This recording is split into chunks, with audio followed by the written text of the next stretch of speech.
नमस्कार दोस्तों, human news में आपका स्वागत है। मैं हूं विजय। ब्रिटेन के एक लेखक ने भारत के बारे में लिखा था कि एक देश जिसके धरती को छोड़कर बाकी सब कुछ लूट लिया गया, और हमें ये बताया गया कि अंग्रेजों ने ही भारत को लूटा। जबकि इस देश पर जितने भी आक्रमणकर्ता हुए, उनका एक लक्ष्य ये भी होता था कि भारत को जितना हो सके उतना लूटो। आप सोमनाथ से लेकर जगन्नाथ तक देख लीजिए, इन मंदिरों को कितनी बार लूटा गया। सीताराम गोल ने एक किताब लिखी है जो कि 2 वॉल्यूम में अवेलेबल है। उसमें भारत के कितने कितने मंदिरों को तोड़ा गया है, उसका पूरा ब्यूरो दिया गया है। और जो बड़े मंदिर होते थे उनको वो ये छोड़ देते थे। इसका कारण ये था कि उन मंदिरों में जो भी चढ़ावा चढ़ता था, हिंदू जो भी दिल खोलकर चढ़ावा चढ़ाते थे, उसको ये पूरा का पूरा अपने राजकोष में डाल देते थे। इससे उनकी संपत्ति बढ़ रही थी, तो भला ये उन मंदिरों को क्यों तोड़ते। लेकिन भारत के मंदिरों को लूटने का सिलसिला आज भी खत्म नहीं हुआ है।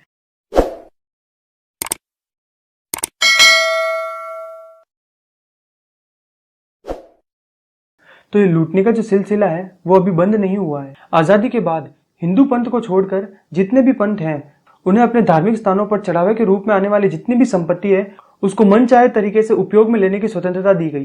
लेकिन हिंदू पंथ को इससे बाहर रखा गया और उस पर निरंतर टैक्स लगाए जाने लगे।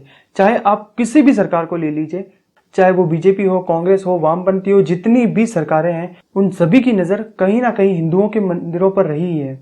ऐसे में 14 जुलाई 2020 को सुप्रीम कोर्ट के आए निर्णय से हिंदू मंदिरों को सरकारी नियंत्रण से स्वतंत्र कराने का मुद्दा फिर से ज्वलंत हो गया है। सुप्रीम कोर्ट ने अपने फैसले में श्री पद्मनाभ स्वामी मंदिर का पूरा नियंत्रण फिर से राज परिवार को सौंप दिया है और इसके प्रबंधन समिति की अध्यक्षता तिरुवनंतपुरम जिले के जिला न्यायाधीश करेंगे। सुप्रीम कोर्ट के जज यूयू ललित की अध्यक्षता में बनी पीठ ने 31 जनवरी 2011 को केरल हाईकोर्ट के दिए निर्णय को रद्द कर दिया है, जिसमें यह था मंदिर का नियंत्रण त्रावणकोर के राज परिवार से लेकर एक ट्रस्ट को दे दिया जाएगा। वैसे त्रावणकोर का ये राज परिवार 200 सालों से इस मंदिर की देखरेख कर रहा है। तो अब बात कर लेते हैं इसके बैकग्राउंड की। 2009 में त्रावणकोर राज परिवार ने मंदिर के एक पद पर नियुक्ति की थी, जिसे लेकर केरल हाईकोर्ट में केस कर दिया गया। जाहिर सी बात है, केस करने वाला वामपंथी ही होगा। केस का आधार यह बनाया गया कि 26वें संविधान संशोधन 1971 के अनुसार त्रावणकोर के राज परिवार को यह अधिकार बिल्कुल भी नहीं है कि वो किसी भी पद पर नियुक्ति करे। स्वतंत्रता के बाद विलय की संधि पर हस्ताक्षर करने वाले राजा को यह अधिकार दिया गया था कि वो मंदिर का पूरा नियंत्रण कर सकते हैं, लेकिन उनकी मृत्यु 1991 को हो गई, तो अब मंदिर पर नियंत्रण उनके राज परिवार का बिल्कुल भी नहीं रह जाता। तो इस केस में केरला हाईकोर्ट ने यह निर्णय दिया कि त्रावणकोर के राज परिवार से यह नियंत्रण लेकर एक ट्रस्ट को दे दिया जाएगा, जो कि मंदिर के सारे एसेट्स को मैनेज करेगा। यानी उसकी धन संपदा और अमूल्य खजाने का उपयोग कहां करना है, इसकी जिम्मेदारी अब ट्रस्ट को दे दी गई। इससे भी आगे बढ़ते हुए मंदिर के सारे तहखाने जनता के लिए खोलने की अनुमति दे दी और उन तहखानों में जो भी मिलेगा उसके एक रिकॉर्ड बनाया जाएगा तथा एक म्यूजियम बनाकर जनता के प्रदर्शन के लिए उसे रख दिया जाएगा, जहां पर लोग आएंगे, टिकट लेंगे और वहां मंदिर में क्या क्या है उसको देखेंगे। यानी इतने प्राचीन मंदिर को हाईकोर्ट ने टूरिस्ट प्लेस बना दिया। यहाँ मैं आपको बता दूं, सन 1949 में त्रावणकोर रियासत का विलय इस आधार पर हुआ था कि इस पर्टिकुलर मंदिर का नियंत्रण त्रावणकोर के राज परिवार तथा उनकी आने वाली पीढ़ियों के हमेशा अंडर रहेगा। और इसे वीके मेनन, जो कि सरदार पटेल के राइट हैंड कहे जाते थे, उन्होंने अपनी किताब the story of the integration of the Indian states में भी लिखा है। तो सुप्रीम कोर्ट के निर्णय के बाद लोगों को यह कंफ्यूजन है कि राजा को नियंत्रण तो दे दिया गया, लेकिन प्रबंधन समिति का अध्यक्ष एक जिला न्यायाधीश को ही रखा गया है। तो क्या राजा को उतने नियंत्रण मिलेंगे या नहीं? तो इसके लिए यह जानना पड़ेगा कि राजा जो है एक एग्जीक्यूटिव ऑफिसर के थ्रू सारा एडमिनिस्ट्रेशन संभालता था। तो अब सुप्रीम कोर्ट ने यह व्यवस्था की है कि उस एग्जीक्यूटिव ऑफिसर की जगह एडवाइजरी कमेटी को लगा दिया है।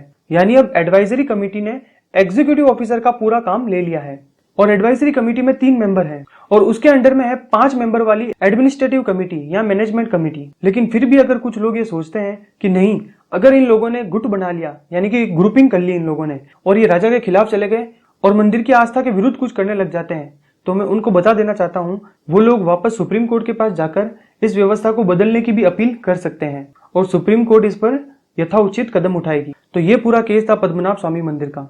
पद्मनाभ स्वामी मंदिर दुनिया का सबसे अमीर मंदिर है।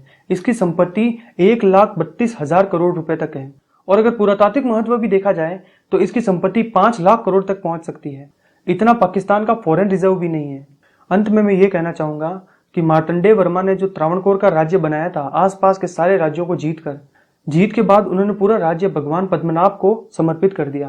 तो मंदिर के जो पूरे मालिक हैं वो पद्मनाभ स्वामी ही हैं और जिन लालची और नीच लोगों को इसमें खजाना दिखता है, इसमें आस्था रखने वाले लोग उसे खजाना नहीं बल्कि भगवान की ही संपत्ति मानते हैं। लॉकडाउन में भी आपने देखा होगा कि जब अर्थव्यवस्था चरमरा गई थी तो कुछ वामपंथियों ने ट्विटर पर आकर कहा था कि मंदिरों से पैसे खींच लिए जाए या मंदिरों से पैसे लेकर उन्हें बांटा जाए, उनसे कुछ पैकेज की अनाउंसमेंट की जाए। तो सिर्फ मंदिर ही क्यों? और इस देश में कोई और धर्म नहीं है तो सिर्फ मंदिर ही क्यों? बाकी पंथों से भी तो मदद लेनी चाहिए। इस देश में सबसे ज्यादा जमीनें तो क्रिश्चियनों के पास हैं। जब तक आप ये आवाज नहीं उठाएंगे तब तक ये लोग गिद्ध की तरह मंदिरों की संपत्ति पर नजर बनाए रखेंगे। ये हमारी नैतिक जिम्मेदारी है कि हम सभी मंदिरों को स्वतंत्र कराएं और मंदिरों पर जो भी चढ़ावा चढ़ता है उसका उपयोग सनातन संस्कृति के उद्धार में होना चाहिए, क्योंकि 1000 साल की गुलामी के बाद हमारी संस्कृति में कुछ भी उद्धार नहीं हुआ है। गुप्त काल को भारत का स्वर्ण काल कहा जाता था, लेकिन उसके बाद किसी तरह का कोई विकास नहीं हुआ है। ये हमारे मंदिर है, इसमें हम चढ़ावा चढ़ाते हैं, तो इसका जो धन है उसका उपयोग भी हमारी ही संस्कृति के उत्थान में होना चाहिए। इसके लिए हमें ही आवाज उठानी पड़ेगी। आप जहां पर भी, चाहे फेसबुक हो, ट्विटर हो, चाहे जहां पर भी हो, वहां पर कुछ ना कुछ कमेंट करते रहिए। चाहे सनातन के बारे में आप कुछ भी डिमांड कीजिए, कुछ भी मांग कीजिए, लेकिन आप किसी ना किसी तरीके से आवाज उठाते रहिए। अगर आप आवाज नहीं उठा सकते तो मैं कहता हूं जो आवाज उठा रहा है उसके साथ बस खड़े हो जाइए। इससे ज्यादा आपको और कुछ नहीं करना है। अगर आप नहीं कर सकते तो किसी के साथ खड़ा हो जाने से भी उसकी आवाज एम्पलीफाई हो जाती है और सत्ता में बैठे लोगों तक पहुंचने लगती। तो इस वीडियो में इतना ही। तो प्लीज इस चैनल को लाइक कीजिए, सब्सक्राइब कीजिए और अगर वीडियो पसंद आया तो दूसरों के साथ शेयर भी कीजिए, क्योंकि ये सिर्फ वीडियो बनाने का खेल नहीं है बल्कि जन जागरण भी है। वीडियो देखने के लिए बहुत बहुत आभार।